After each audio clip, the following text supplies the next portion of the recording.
साथियों नमस्कार, कैसे हैं आप सब लोग। मज़ामा केम छो कसा आहेस। आप सबको जय श्री राम, जय बालाजी की, जय खाटू श्याम जी की। साथियों आज एक महत्वपूर्ण टॉपिक को मैं डिस्कस करूंगा आज की क्लास में। भाई सबसे पहले आप नोट कर लो प्रॉब्लम क्या है। साथियों कई बार ऐसा होता है कि हम लोग विदेश जाकर शॉपिंग करते हैं और शॉपिंग करते समय जो कंसर्न आर्टिकल्स हैं, जैसे मान लीजिए महंगे कपड़े हैं या कोई ज्वेलरी है या सोने की चैन है या कोई महंगी घड़ी है, उसको हम धारण कर लेते हैं। हमें विश्वास है कि जब हम हिंदुस्तान आएंगे तो कोई पूछताछ होती भी है तो हम ये कह देंगे कि भई ये आर्टिकल जो है हमने इंडिया से ही परचेज़ किए थे और हम इसको पहन के गए थे, वापस से आए तो हमने ये आर्टिकल जो है धारण कर लिए, तो उसमें हर्जी क्या है, प्रॉब्लम क्या है। साथियों आपका जो ये मिसकंसेप्शन है ना, आपको भारी मुसीबत में जो है डाल सकता है। कई बार ऐसा होता है कि हमारे पास बिल है या प्रॉपर डॉक्यूमेंट है, बट वो डॉक्यूमेंट हम कैरी नहीं कर रहे। अथॉरिटी ने हमको रोक लिया और क्वेरी कर ली, जवाब दिए नहीं बनता है, घबरा जाते हैं, उनका संदेह जो है और पुख्ता हो रहता है। जो कार्रवाई नहीं होनी है वो कार्रवाई होके ही रहती है। और सबसे जो मेजर कार्रवाई है डिपार्टमेंट ऑफ कस्टम्स की, वो है इंटरसेप्शन, अवरोध करना। क्लियर है बात ये। तो साथियों अगर आपको अवरोध भी कर लिया गया, आपका जो आर्टिकल है उसको एग्जामिन भी कर लिया गया, वो आर्टिकल रिकवर भी हो गया, उसको रिटेन भी कर लिया, आपके पास बिल भी है, आपके पास रिसिप्ट भी है, आपके पास प्रॉपर सोर्स भी है, पर वो सुनने को तैयार नहीं है, तो करे तो क्या करें। और जो कार्रवाई कर रहे हैं डिपार्टमेंट ऑफ कस्टम वाले, वो कार्रवाइयाँ विधिसम्मत है या नहीं है, इसकी जानकारी भी आपको होनी चाहिए। और सही कार्रवाई क्या होती है और गलत कार्रवाई क्या होती है, उसका भेद क्या है, ये भी आज जो है हम डिस्कस करने वाले हैं। इसे टॉपिक काफ़ी इंपॉर्टेंट है, एक एक चीज़ को मैं डिस्कस करूंगा तुम्हारा तसल्ली से and in the relax mood.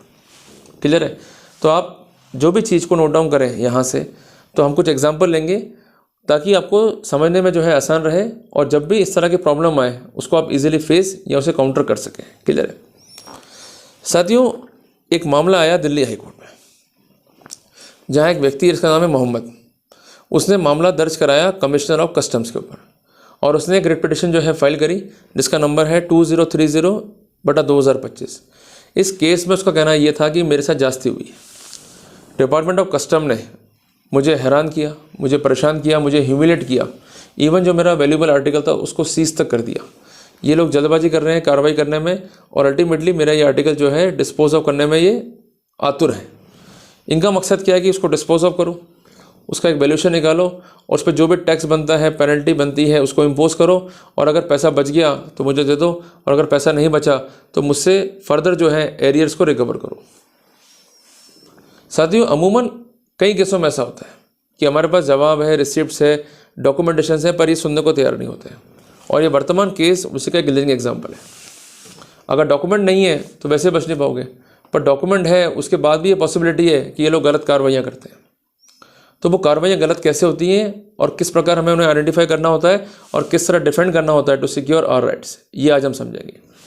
साथियों कंसर्न जो पिटिशनर है ये बेसिकली इंडियन पासपोर्ट होल्डर है, ये स्थायी नागरिक है हांगकांग का, और ये हांगकांग से रवाना हुआ इंडिया के लिए। और हमारा केस भी रिजेंबल तो करता ही ना इससे। भाई हम लोग जाते हैं विदेश में और विदेश जाके सामान खरीदते हैं और वहाँ से जो है इंडिया में रहते हैं। तो ये व्यक्ति जो है इंडिया में आता है और उसके हाथ में होती है रोलेक्स की एक प्रीमियम वॉच, कीमत करीबन उसकी है 30 लाख के आसपास। ये आता है और कंसर्न अथॉरिटीज़ जो है उनको ये आर्टिकल जो है दिखाई देता है, और इसके बारे में ये इससे पूछताछ करते हैं, पर इसके पास कोई जस्टिफिकेशन नहीं होता है। अल्टीमेटली वो आर्टिकल को लेकर कंसर्न व्यक्ति जो है वो होता है इंटरसेप्ट, उसका ये आर्टिकल जो है वो डिटेन होता है, क्योंकि ये आर्टिकल उनको मिला सर्च में, ऐसा कहना है डिपार्टमेंट ऑफ कस्टम्स का। इससे इस बारे में फर्दर जो है इंक्वायरीज की गई, फर्दर डॉक्यूमेंटेशन जो है मांगे गए, पर कोई डॉक्यूमेंटेशन नहीं दे पाया और ना ही किसी क्वेरी को जो है सेटिस्फाई कर पाया, जिस कारण डिटेंशन ऑर्डर जो है पारित करना पड़ा और आर्टिकल को जो है डिटेन करना पड़ा, और इसका कंसर्न रिसिप्ट जो है वो भी इन्होंने जारी कर दिया। कंसर्न व्यक्ति जो है डिपार्टमेंट के पास कई बार गया, समझाने का प्रयास किया, ऐसा कहना है कंसर्न व्यक्ति का, इवन ऐसे मेल तक करे, इसका ये भी कहना है, पर इसके कोई भी मेल जो है कंसिडर नहीं हुए। अल्टीमेटली जो अथॉरिटीज़ हैं वो आर्टिकल को डिस्पोज ऑफ करने में उतारू हो गई। इन द मेन में जो है ये पहुंच गया ऑनरेबल हाई कोर्ट। इसका कहना यह था कि मेरे केस में जो कार्रवाइयाँ हैं वो गलत है, क्योंकि जो भी कार्रवाइयाँ हो रही हैं विधिसम्मत नहीं है, और खासकर सेक्शन 124 कस्टम्स एक्ट की यहाँ पर अनुपालना नहीं की गई है। इनका कहना है कि कस्टम एक्ट जो है बेसिकली कुछ प्रोटोकॉल ऐसे भी अडॉप्ट करता है जो आरोपी के फेवर में, और सबसे महत्वपूर्ण जो प्रोटोकॉल है वो है सेक्शन 124, जो कि आरोपी को ये अधिकार देता है कि उसे सुना जाए और कार्रवाई से पूर्व उसको शो कॉज दिया जाए ताकि वो अपना पक्ष रख सके। कई बार ऐसा होता है कि अथॉरिटीज़ जो हैं अपने फ़ायदे के लिए कंसर्न आरोपी को कंपेल करते हुए ये कहते हैं कि आप स्टैंडर्ड फॉर्म जो है कीजिए एग्जीक्यूट, और उसमें आप वेव कीजिए right to have show cause notice and right to have personal hearing. ये लोग ऐसा इसलिए करते हैं कि भाई अगर पर्सनल हियरिंग करेंगे, डॉक्यूमेंट रिकॉर्ड पर आ गया और आर्टिकल जो है छोड़ना पड़ गया, तो जो वादा किया है अपने आप से कि हम मैक्सिमम जो है कस्टम ड्यूटी लेके रहेंगे, वो वादा पूरा कैसे होगा। जिस कारण ये सोचते हैं कि इस केस को कट शॉर्ट किया जाए, समरी मैनर में कॉन्डक्ट किया जाए, जिस कारण पहला इनका अध्याय या चैप्टर ये होता है कि ये आपसे स्टैंडर्ड फॉर्म जो है साइन करवा लेते हैं कि मैं अपने शोकॉज के राइट को या अपने पर्सनल हियरिंग के राइट को वेव करता हूँ, मुझसे गलती हो गई है, मैं माफ़ी मांगता हूँ, मैं अपने किए पे शर्मिंदा हूँ। ध्यान रखिएगा कि आप किसी भी रूप में कंसर्न अथॉरिटी के समक्ष कन्फेशन करने के लिए बाउंड नहीं है। अगर अथॉरिटी ऐसा करती है तो आप किसी भी रूप में ऐसे कन्फेशन पर साइन मत कीजिए।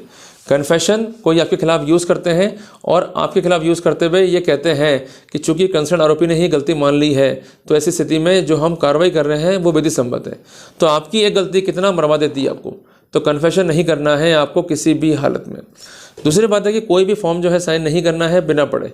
तीसरी बात है कंपल्सन है या हैरेसमेंट है, तो आप एक बात ध्यान रखिएगा, you are having a right to consult a lawyer of your own choice during the course of interrogation.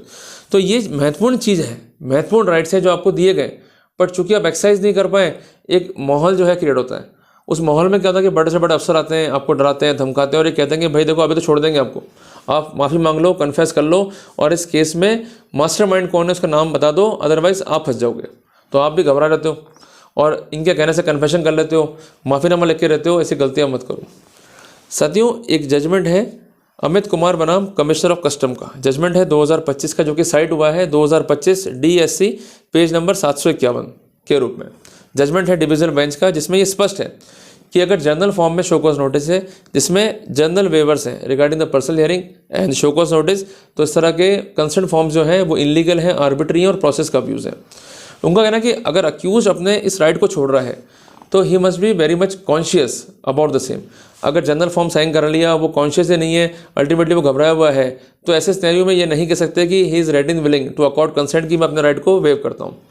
Court ने कहा सेक्शन 124 कस्टम्स एक्ट का ये इंपेरेटिव है, इसकी अक्षरशः पालना करनी होगी, जिसमें 2 प्रोटोकॉल हैं।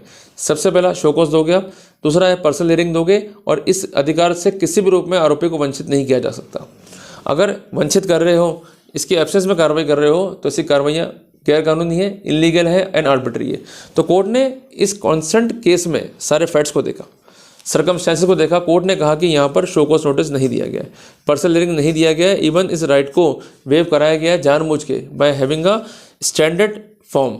इस तरह के जो फॉर्म है वो इलीगल है और सेक्शन 124 कस्टम्स एक्ट के वायलेशंस में है, और इस तरह के फॉर्म किसी भी रूप में कस्टम्स एक्ट का जो मैंडेट है सेक्शन 124 में उसको बाईपास नहीं कर सकते। तो कोर्ट ने looking to the facts and circumstances जो है इम्पिन ऑर्डर को सेटिस्फाइड करते हुए डिटेंशन के तहत जो कंसर्न आर्टिकल था उसको रिलीज करने के आदेश कर दिए। ओके साथियों, कोर्ट ने एम्फेसिस किया कि कोई भी कन्फिस्केशन या पेनल्टी से पहले इंक्लूडिंग डिटेंशन ऑर्डर हियरिंग का अफसर जो है देना होगा कंसर्न आरोपी को। अगर हियरिंग का अफसर नहीं मिल रहा है तो ultimately we are going to infringe the right to get a natural justice, we are going to infringe the life and liberty of the concern accused, जो कि पार्ट एंड पार्सल है आर्टिकल 21 संविधान का। और यही बात ऑनरेबल सुप्रीम कोर्ट ने मेनका गांधी बनाम यूनियन ऑफ इंडिया के मामले में वर्ष 1978 में अभी निर्धारित करी। तो कहने की बात यह कि ये फैसला जो है एक आम फैसला नहीं है, जो बातें डिस्कस हुई हैं ये हमें सिखाती है 5 महत्वपूर्ण बातें।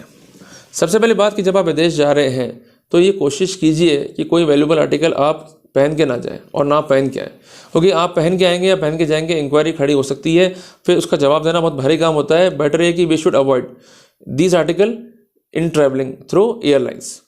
दूसरी बात ये होती है कि अगर आप आर्टिकल लेके जाना चाहते हैं, जैसे मान लीजिए घर में शादी है या कोई फंक्शन है और वो फंक्शन जो है विदेश में है, तो ऐसी स्थिति में उस कंसर्न आर्टिकल का एक प्रॉपर बिल रखिए, नहीं रखेंगे तो आप दिक्कतों में आएंगे।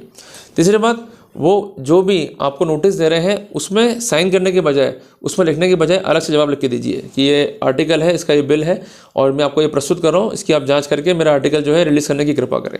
अगर ऐसा आप नहीं करोगे और उन्हीं के बताए फॉर्म्स पर आप साइन कर दोगे और अपने वैल्यूबल राइट्स जो आपको दिए हैं सेक्शन 124 कस्टम्स एक्ट ने, right to have a personal hearing and show cause, वो आप वेव कर दोगे, तो आप भी जिम्मेदार होगे, वो आपको आपके राइट्स बताने नहीं आएंगे। चौथी इंपॉर्टेंट बात है कि अगर तब भी ये लोग नहीं मान रहे हैं या ये लोग जो है जास्ती कर रहे हैं, तो वहाँ रेमेडी हमारे पास है रेट पिटिशन के अंदर। सबसे इंपॉर्टेंट बात कि बगैर शो कॉज के या बगैर पर्सनल हियरिंग के कोई भी पेनल्टी या कोई भी कॉन्फिस्केशन के ऑर्डर जो है पारित नहीं हो सकते, जैसे इस केस में हुआ।